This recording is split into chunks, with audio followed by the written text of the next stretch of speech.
The United States pumps more oil than any country in human history, 13.4 million barrels a day, more than Saudi Arabia, more than Russia, more than any nation has ever pulled out of the ground at any point ever. And every single day, America buys about 8 million barrels from somebody else. Now, the obvious explanation is that the country doesn't produce enough. That's the version most people assume. It's also wrong. America produces far more than it consumes. It has for years. The real reason is stranger than a shortage. The oil coming out of American ground is, in a very literal sense, the wrong kind of oil for American refineries. And the reason it's wrong goes back to a decision the industry made 40 years ago, a decision that was completely rational at the time, cost tens of billions of dollars, and turned out to be almost perfectly wrong. Let's get into it. When people argue about American oil, they argue about production. How many barrels came out of the ground? That's the number that shows up in headlines and campaign speeches. But production isn't the number that decides whether America needs imports. This one is. American refineries need about 16.5 million barrels a day to run near full capacity. Production is 13.4. Refinery demand is 16.5. There's a gap of roughly 3 million barrels a day right there, before we even get to the interesting part. But volume is the small problem. If it were only volume, the answer would be simple: pump more. The bigger problem is that the barrels don't match. Around 70% of American refining capacity runs most efficiently on a type of crude that America barely produces anymore. And about 90% of the crude the United States imports is heavier than the oil coming out of its own shale fields. So the country is doing something that sounds absurd on paper. It sells its own oil to other countries. Then it buys other countries' oil to feed its own refineries. Same day, same ports sometimes.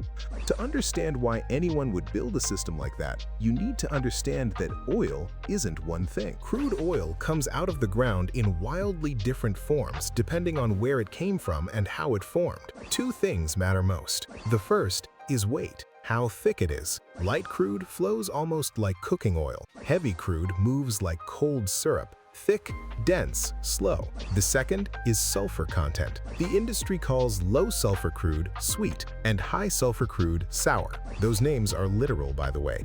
19th century oil prospectors used to taste it. Put those together and you get 4 rough categories: light sweet, light sour, heavy sweet, heavy sour. Light sweet is the easy one. Less sulfur to strip out, less breaking down of heavy molecules, less equipment, less energy. It's the crude you'd want if you were building a simple refinery from scratch. And light sweet is exactly what American shale produces. The Permian Basin in Texas, the Bakken in North Dakota, the oil coming out of them is light and it's sweet. On paper, the premium product, which is precisely where the problem starts. Go back to the 1980s and early 1990s. Put yourself in the shoes of someone running an American refinery. Everything you're looking at points in one direction. Domestic production is falling. It's been falling for over a decade. The easy, light, sweet crude that built the industry is getting scarcer everywhere, and the world's remaining reserves are getting heavier and more sour by the year. Fracking doesn't exist yet, not commercially. Nobody in that room has any idea it's coming. So you make a decision.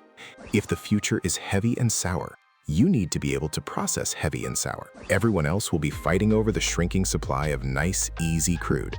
You'll be the one who can handle the difficult stuff.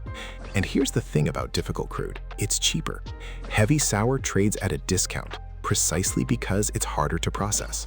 If you can handle it and your competitors can't, that discount is your profit margin. So the industry spent the money, tens of billions of dollars, across the 1980s and 90s, adding equipment specifically for heavy, sour crude. Cokers, units that break the heaviest, most stubborn molecules apart.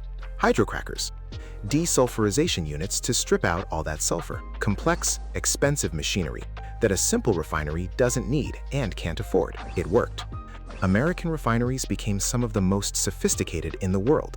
They could take the ugliest barrel on the market and turn it into gasoline and diesel at a profit that simpler refineries overseas couldn't match. It was a smart bet, made with the best information available. And then, about 20 years later, the shale boom happened. Hydraulic fracturing turned the American oil industry inside out. Production didn't just stop declining, it exploded. The country went from a fading producer to the largest producer on Earth in about a decade. And the oil that came out was light and sweet. America had just spent a generation and a fortune building refineries optimized for exactly the kind of oil it now had the least reason to buy. 60% of American refineries are more than 40 years old, even counting upgrades, which means most of the country's refining capacity was configured for a world that stopped existing. So the obvious question, and the one everybody asks, why not just rebuild them? 3 reasons. They stack. The first is cost. Reconfiguring a single refinery to run primarily on light crude runs somewhere between $100 million and $1 billion. Not for the whole industry. Per facility, there are dozens of them. The second is time. That work takes years to build. And in the United States, permitting takes years before construction even starts. You're committing to a decade-long project to solve a problem that might look completely different by the time you finish. Ask the people who made the last bet how that goes. And the third reason is the one most people never get to. That heavy crude equipment isn't a liability the industry is stuck with. It's an asset. It's the thing that lets American refineries buy the cheap, discounted, difficult barrels that nobody else can profitably and turn them into high-value fuel. Rebuilding for light crude means throwing away the competitive advantage you paid billions for, so you can compete on equal footing with every simple refinery on the planet. Nobody's going to do that voluntarily. It's not stubbornness. It's arithmetic. Now, here's where I have to correct something you'll hear in almost every version of this story online. People say American refineries can't process shale oil. That's not true, and it's worth being precise about, because the truth is more interesting. They can. They do it every day. What refineries actually do is blend. They run a mix of domestic light crude and imported heavy barrels together, tuned to hit the exact combination that produces the most gasoline, diesel, and jet fuel per dollar spent. The heavy import isn't there because the light domestic oil is unusable. It's there because the blend earns more than either one alone. So this isn't a physics problem, it's an economics problem. The system isn't broken, it's optimized. Just optimized for profit, not for the thing most people assume it should be optimized for, which is using American oil in America. That distinction matters, and we'll come back to it. So who's selling America all this heavy crude? Overwhelmingly, Canada. Canadian heavy crude accounts for the majority of American crude imports, roughly 60%. Mexico adds more. Together, North American neighbors supply around 70% of everything the United States brings in. This isn't accidental, and it isn't dependence on distant, unstable regions. It's a continental system built deliberately over 50 years. Pipelines running south from Alberta, refineries on the Gulf Coast configured for exactly the grade those pipelines deliver. Rail cars filling the gaps where pipeline capacity runs out. And running the opposite direction, American light sweet shale, shipped out to refineries in Europe and Asia that want it. Refineries that never built the heavy crude equipment and are happy to take the easy barrel. The country is running a permanent swap. Sell the light, buy the heavy, every day, in both directions, at enormous scale. Which brings us to the part that actually touches you. Energy independence is technically true. On paper, America produces more oil than it consumes. Politicians of every stripe have promised it for 50 years. And in the raw arithmetic sense, it arrived. But because the system runs on buying and selling into a global market, the price is set globally. A disruption on the other side of the planet, a shipping lane closing, a conflict, a production cut, still moves the number on that sign. Domestic abundance doesn't insulate anyone from a global price. Nobody's hiding that. There's no conspiracy here.